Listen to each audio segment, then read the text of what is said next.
Shalom, selamat siang Bapak Ibu Saudara yang dikasihi Tuhan Yesus Kristus. Selamat kita berjumpa kembali dalam kasih, sukacita, dan berkat Tuhan. Dalam Amsal 17 ayat 22 tertulis, hati yang gembira adalah obat yang manjur, tetapi semangat yang patah mengeringkan tulang.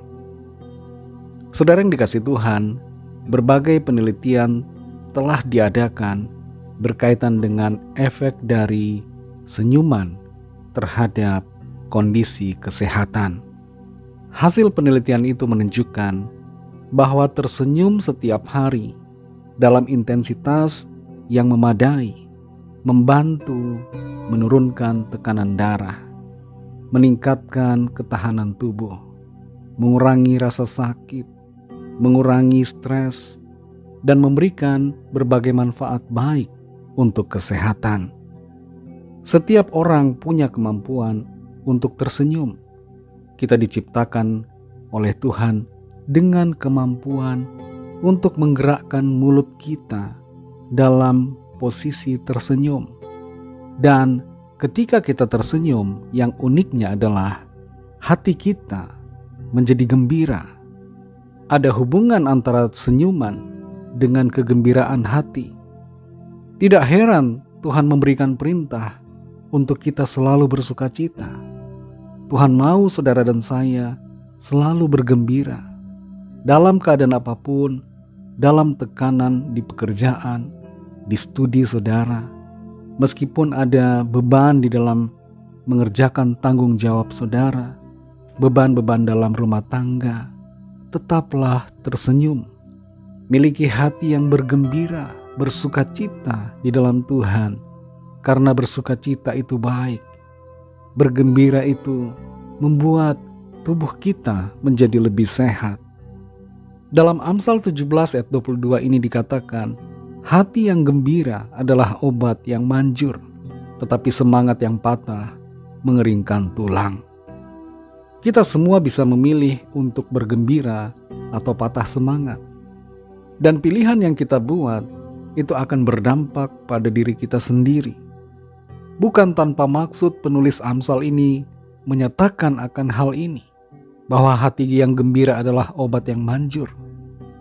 Penulis Amsal diberikan hikmat Tuhan untuk menyatakan kebenaran ini supaya kita semua memilih untuk bergembira, bersukacita, meskipun keadaan dan situasi kelihatannya tidak baik. Meskipun mungkin kita sedang diputus hubungan pekerjaan, meskipun masih ada hal-hal yang menjadi kewajiban kita yang belum terselesaikan, meskipun ada pergumulan-pergumulan, persoalan berat yang kita alami, tetap miliki hati yang bergembira, hati yang bersukacita. Dalam 1 Tesalonika 5 ayat 16 dikatakan, bersukacitalah senantiasa. Tuhan mau kita bersukacita dalam menjalani hari-hari kita. Jangan cemberut terus saudara. Cemberut itu berdampak tidak baik bagi orang-orang di sekitar kita. Mereka menjadi cemberut juga saudara melihat kita. Dan terutama dampaknya bagi tubuh kita. Cemberut atau marah, kesal, sakit hati, kecewa, itu semua hanya akan membawa dampak yang negatif untuk kesehatan kita.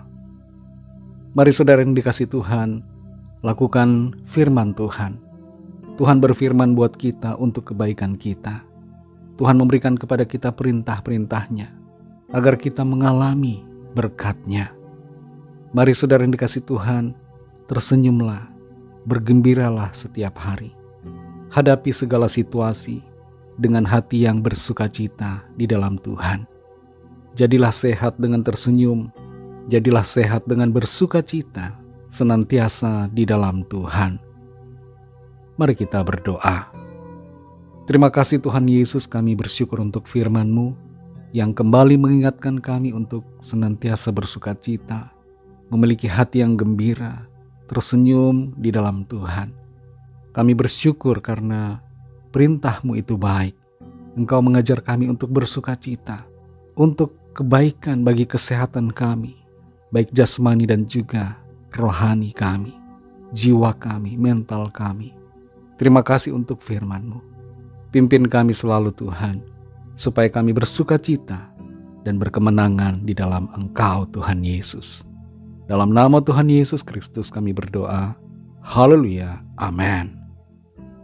Puji Tuhan, saudara yang dikasihi Tuhan. Selamat melanjutkan aktivitas saudara. Tuhan Yesus memberkati dan sampai jumpa dalam renungan yang berikutnya. Haleluya.